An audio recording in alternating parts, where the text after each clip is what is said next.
En el último video aprendimos un poco acerca de la fotosíntesis. Sabemos que en términos muy generales es el proceso que comienza con fotones, agua y dióxido de carbono. Usamos la energía de los fotones para mantener el carbono.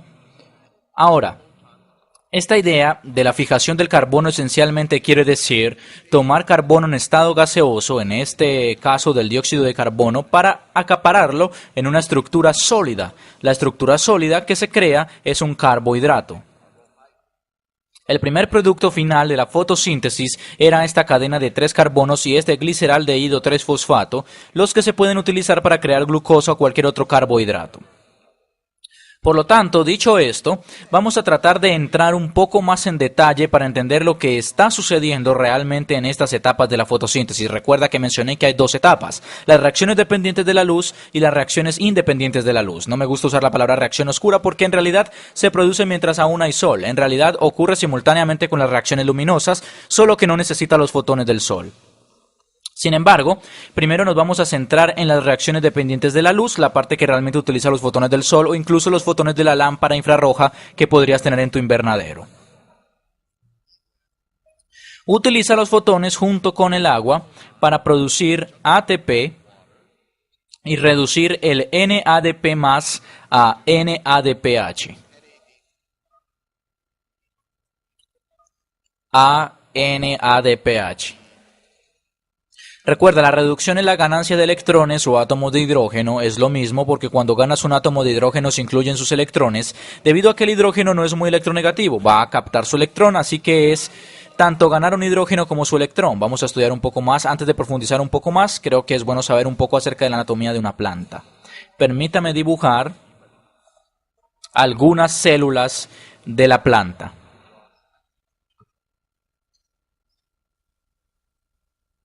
Las células vegetales tienen paredes celulares, por lo que se pueden dibujar como si fueran rígidas. Digamos que estas son células de la planta, cada uno de estos cuadrados, cada uno de estos cuadriláteros son una célula vegetal.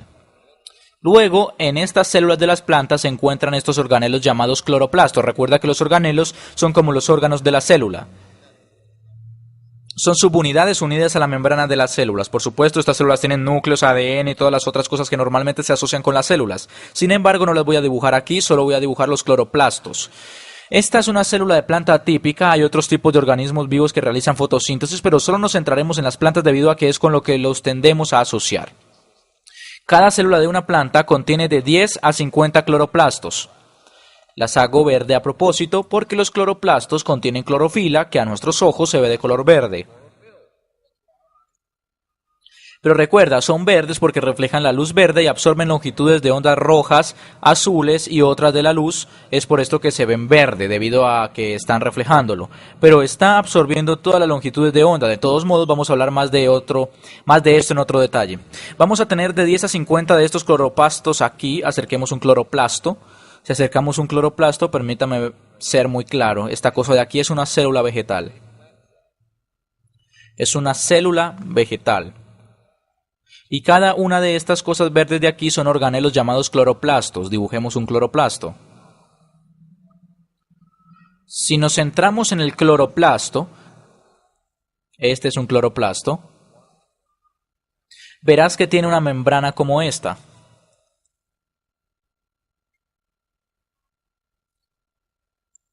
Luego los fluidos en el interior de los cloroplastos, dentro de su membrana, esto de aquí es líquido llamado estroma. El estroma de los cloroplastos. Dentro del cloroplasto se encuentran estos montoncitos de estas membranas plegadas, estas cosas un poco plegadas. Déjame ver si puedo dibujarlas. Tal vez 1, 2... Estoy haciendo estas pilas. Cada uno de estos está unido a su membrana. Casi se pueden ver como panqueques. Permítame hacer un par más. Quizás tenemos algunos por aquí. Solo para que tal vez tiene algunos más por aquí y por aquí. Cada uno de estos panqueques achatados de aquí son llamados tilacoides.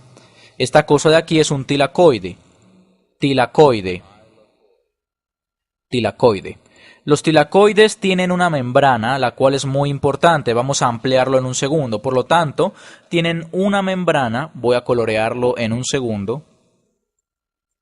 El interior del tilacoide, el espacio, los fluidos que están en el interior de los tilacoides, esta área de aquí, este color verde claro de allí se llama el espacio tilacoidal o lumen tilacoidal. Lumen. Solo para obtener toda la terminología necesaria. Una pila de varios tilacoides es llamada grana.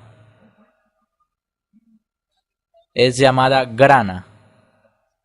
Esa es una pila de tilacoides, es decir, una grana. Es un organelo.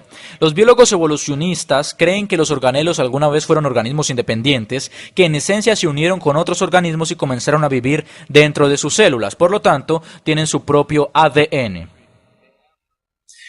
La mitocondria es otro ejemplo de organelo que la gente cree que una vez estas o los antepasados de estas fueron organismos independientes que luego se unieron con otras células. Si la mitocondria produce la energía, tal vez la podría cambiar por un poco de comida o lo que sea para así comenzar a evolucionar juntos y entonces convertirse en un organismo, lo que hace que te preguntes, ¿en qué podríamos evolucionar? De todos modos, eso es un tema aparte. También hay ribosomas aquí. Es bueno pensarlo, solo date cuenta que en un momento en el pasado evolutivo el ancestro de este organelo pudo haber sido un organismo independiente, de todos modos es suficiente de esta especulación. Vamos a ampliar de nuevo una de estas membranas tilacoidales.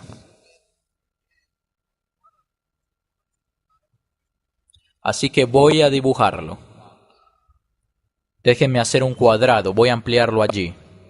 Esta va a ser mi ampliación del cuadrado. Quiero dibujarlo muy grande, al igual que este. Esta es la ampliación del cuadrado. Es decir, que ese pequeño cuadrado va a ser lo mismo que este cuadro. Ya acerqué la membrana del tilacoide. Esta es la membrana. Eso es en realidad una capa de fosfato bilipídica. Tiene sus colas hidrofílicas e hidrofóbicas. Podría dibujarlas así si te gusta. Lo importante desde el punto de vista de la fotosíntesis es que es esta membrana. En el exterior de la membrana, aquí en el exterior, tiene el líquido que llena todo el cloroplasto, es decir, el estroma. Y este espacio de aquí es el interior del tilacoide, es el lumen. Voy a pintarlo rosado. Este es el lumen. El espacio tilacoidal. En esta membrana, esto podría sonar un poco familiar si piensas acerca de la mitocondria y la cadena de transporte de electrones, que es lo que voy a describir en este video, la cadena de transporte de electrones. Muchas personas no lo consideran como una cadena de transporte de electrones, sin embargo es la misma idea general. En esta membrana hay proteínas, complejos de proteínas y moléculas que atraviesan la membrana. Permítame dibujar un par de ellos. Quizás llame a esta el fotosistema 2. También hay otro complejo más. Lo llamo así porque eso es lo que es el fotosistema 2. Hay otro complejo más, los que son extremadamente complicados. Voy a hacer un adelanto de cómo se ve el fotosistema 2. Esto es realmente como se ve el fotosistema 2. Por lo tanto, como puedes ver, es realmente un complejo. Estas cosas cilíndricas de aquí son las proteínas. Estas cosas verdes son moléculas de clorofila. Hay todo tipo de cosas aquí y están todas mezcladas. Creo que llamarlas un complejo es probablemente la mejor palabra. Es un conjunto de proteínas, un conjunto de moléculas mezcladas para llevar a cabo una función muy particular. Vamos a describirlo en unos segundos. Así es como se ve un fotosistema 2. También existe el fotosistema 1. Luego hay otras moléculas, otros complejos. Tenemos el complejo del citocromo B6F. Y voy a dibujar esto en otro color. No quiero complicar las cosas porque lo más importante es entender. Hay otros complejos de proteínas moleculares aquí que también atraviesan la membrana. Sin embargo, la idea general, primero voy a enseñar la idea general y luego entraremos en los detalles de lo que ocurre durante la reacción luminosa o la reacción dependiente de la luz, si tenemos algunos fotones. Reacción dependiente de la luz. Fotones del Sol que han viajado 149 millones de kilómetros. Hay algunos fotones que pasan por aquí y excitan los electrones de la molécula de clorofila. La molécula de clorofila A en el fotosistema 2. No voy a entrar en detalles por el momento. Excitan una molécula de clorofila que hace que los electrones entren en un estado alto de energía. Tal vez no debería dibujarlo así. Entran en un estado alto de energía, luego pasan de molécula en molécula y así seguirán bajando su estado de energía. Sin embargo, a medida que bajan su estado energético, tenemos átomos de hidrógeno, o en realidad debería decir los protones de hidrógeno sin sus electrones. Por lo tanto, tenemos todos estos protones de hidrógeno. Estos protones de hidrógeno son bombeados hacia el lumen. Son bombeados hacia el lumen. Podrías recordar esto de la cadena de transporte de electrones. En la cadena de transporte de electrones, cuando los electrones pasaban de un alto potencial, un estado alto de energía, a un estado bajo de energía, la energía liberada se utilizaba para bombear hidrógeno a través de la membrana, y en ese caso era en la mitocondria. Ahora es en la membrana del tilacoide. Sin embargo, en cualquiera de los casos se va a crear este gradiente donde, debido a la energía proveniente de esencialmente los fotones, los electrones entran en un estado alto de energía y continúan bajando a un estado energético menor. Luego van pasando por el fotosistema 1, donde son golpeados por otros fotones. Esta es una simplificación, pero así es como puede pensar que ocurre. Entran en otro estado alto de energía y entonces comienzan a pasar a estados bajos de energía, y así consecutivamente. Sin embargo, todo el tiempo que la energía de los electrones pasa de un estado alto a uno bajo, la energía liberada se utiliza para bombear protones de hidrógeno hacia el lumen. Por lo tanto, obtenemos esta gran concentración de protones de hidrógeno. Al igual como ocurre en la cadena de transporte de electrones, la concentración es de protones de hidrógeno los que se usan para atravesar las moléculas de ATP sintasa. Entonces, la misma, déjeme ver si puedo dibujar la molécula de ATP sintasa aquí. Podría recordar que el ATP sintasa se ve como algo así, donde literalmente tenemos una gran concentración de protones de hidrógeno. Entonces esos protones van a querer volver a entrar en el estroma del lumen. Lo hacen, van a pasar a través del ATP sintasa. Déjenme hacerlo de otro color. Entonces, estos protones de hidrógeno van a hacer su recorrido de regreso a la gradiente. A medida que bajan por la gradiente, literalmente es como un motor. Entraré en detalle sobre esto cuando hable de la respiración. Y se convierte de forma mecánica esta parte superior de la ATP sintasa. Pone moléculas de ADP y grupos fosfato juntos. Pone ADP más grupos fosfatos, con el fin de producir ATP. Ese es el concepto general. Entraremos en detalle en un segundo. Este proceso que acabo de describir se denomina fotofosforilación. Fotofosforilación.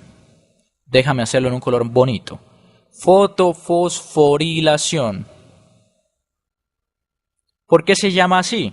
Porque estamos utilizando fotones, la parte de foto.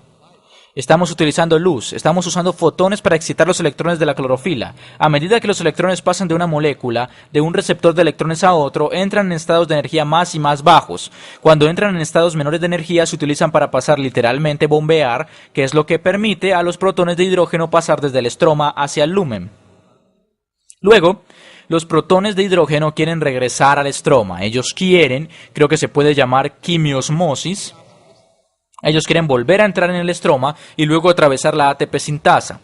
Aquí, esta es la molécula de ATP sintasa. Esta molécula esencialmente junta ADP y grupos fosfato para producir ATP. Ahora, cuando hablé de las reacciones luminosas y las reacciones oscuras, mencioné que las reacciones luminosas producen dos subproductos. Tiene ATP, y también, en realidad tiene tres, tiene ATP y también tiene NADPH, es decir, NADP reducido. Gana los electrones y estos átomos de hidrógeno. Entonces, ¿dónde aparecen? Si estamos hablando de la fotofosforilación oxidativa, no cíclica, o reacciones luminosas no cíclicas, el receptor final de electrones. Después de que el electrón sigue bajando más y más en los estados de energía, el receptor final de electrones es NADP+. NADP+. Una vez que acepta los electrones y los protones de hidrógeno, se convierte en NADPH. NADPH. También mencioné que parte de este proceso, el agua, esto es realmente muy interesante, el agua se oxida con el oxígeno molecular. Entonces, ¿dónde ocurre esto? Cuando dije en el fotosistema 1, mencioné que tenemos una molécula de clorofila que tiene un electrón excitado, el cual entra en un estado más alto de energía. Luego ese electrón en esencia pasa de una molécula a otra, lo que nos hace preguntar, ¿qué podemos hacer para reemplazar el electrón? Y resulta que literalmente se usan los electrones en el agua, es decir, que aquí tenemos H2O. Aquí tenemos H2O, que dona los hidrógenos y los electrones de la misma. Como puedes imaginar, dona 2 protones y 2 electrones del hidrógeno para reemplazar el electrón que se excitó por los fotones, debido a que los electrones pasaron por el fotosistema 1 para finalmente terminar en NADPH. Por lo tanto, literalmente está sacando los electrones afuera del agua. Cuando los electrones y los hidrógenos se separan del agua, solo nos queda oxígeno molecular. Ahora, la razón por la cual quiero concentrarme en esto es porque está sucediendo algo muy importante, o al menos químicamente hablando, algo profundo está sucediendo. Estamos oxidando el agua. En el reino biológico completo es el único lugar donde sabemos que existe algo bastante fuerte, un agente oxidante para oxidar el agua, el cual saca electrones del agua. Esto significa que en realidad estamos sacando electrones del oxígeno, es decir, estamos oxidando el oxígeno. El único lugar donde se conoce que un agente de oxidación es lo suficientemente fuerte para hacerlo existe en el fotosistema 2. Es una idea muy profunda debido a que normalmente los electrones son muy felices en agua, están muy contentos circulando por átomos de oxígeno. El oxígeno es un átomo muy electronegativo, es por eso que el proceso se llama oxidación. Porque el oxígeno es muy bueno para oxidar cosas. Sin embargo, de repente nos hemos encontrado con algo capaz de oxidar el oxígeno, que puede quitar los electrones del oxígeno y luego dárselos a la clorofila. El electrón se excita por los fotones, entonces esos fotones entran cada vez en estados más y más bajos de energía. Luego se excitan de nuevo en el fotosistema 1 por otro conjunto de fotones y entran cada vez en estados más bajos de energía. Finalmente, terminan en NADPH. Cada vez que pasan a estados más bajos de energía, la energía liberada se utiliza para bombear hidrógeno a través de la membrana desde el estroma hacia el lumen. La gradiente que se produce se utiliza para producir ATP. En el siguiente video que voy a darles un poco más de contexto sobre lo que esto significa en términos de estados de energía de los electrones y qué significa estar en un estado más alto o más bajo de energía. Sin embargo, esto es todo lo que está sucediendo. Los electrones se excitan. Finalmente terminan en NADPH, y a medida que el electrón se excita y pasa a un estado más bajo de energía, bombea hidrógeno a través de la gradiente. Luego la gradiente es usada para atravesar el ATP sintasa, la que genera ATP. Entonces el electrón original que se excitó tuvo que ser sustituido. Ese electrón reemplazado en realidad fue quitado del H2O. Entonces, los protones de hidrógeno y los electrones del H2O son sacados y nos quedamos con oxígeno molecular. Solo para obtener una buena apreciación de la complejidad de todo esto, mostré esto en el video, pero esto es literalmente Esto no es una imagen del fotosistema 2, en realidad estos cilindros no existen, sin embargo, estos representan proteínas. Aquí mismo, estas cosas verdes como moléculas base son la clorofila A. Lo que pasa es que tenemos fotones chocando, en realidad no siempre tiene que chocar contra la clorofila A, también puede chocar contra lo que se denomina moléculas antena. Estas moléculas antena son otros tipos de clorofila y otros tipos de moléculas. Un fotón o un conjunto de fotones vienen hasta aquí y tal vez exciten algunos electrones. No tiene que ser en la clorofila A, puede ser en algunos de estos otros tipos de clorofila o en algunos de estos otros. Supongo que se podrían llamar las moléculas del pigmento, que son las que absorben los fotones. Entonces sus electrones son excitados. Esto se puede imaginar como una vibración, pero cuando estás hablando de cosas a nivel cuántico, las vibraciones realmente no tienen sentido. Sin embargo, es una buena analogía. Los fotones hacen vibrar de tal forma la clorofila A. Esto se llama energía de resonancia. Energía de resonancia. Ellos vibran y finalmente hacen vibrar la clorofila A. Luego en la clorofila A tenemos el electrón que se excita. El receptor de electrones primario en realidad es esta molécula de aquí llamada feofitina. Algunas personas la llaman feo. Luego desde allí sigue pasando de una molécula a otra. Voy a hablar un poco más sobre esto en el siguiente video. Esto es fascinante. Miren lo complicado que es.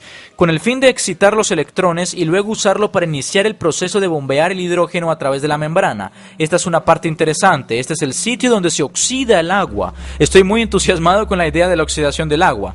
Este es donde ocurre en el complejo del fotosistema 2. Realmente tenemos este mecanismo muy complicado. Debido a que no es ninguna broma quitar electrones y átomos de hidrógeno de una molécula de agua, los dejaremos hasta aquí. En el siguiente video voy a hablar un poco más acerca de estos estados de energía. También enseñaré un poco más acerca de algunos de estos otras moléculas que actúan como receptoras de hidrógeno. También pueden ser vistas como receptoras de electrones a lo largo del video.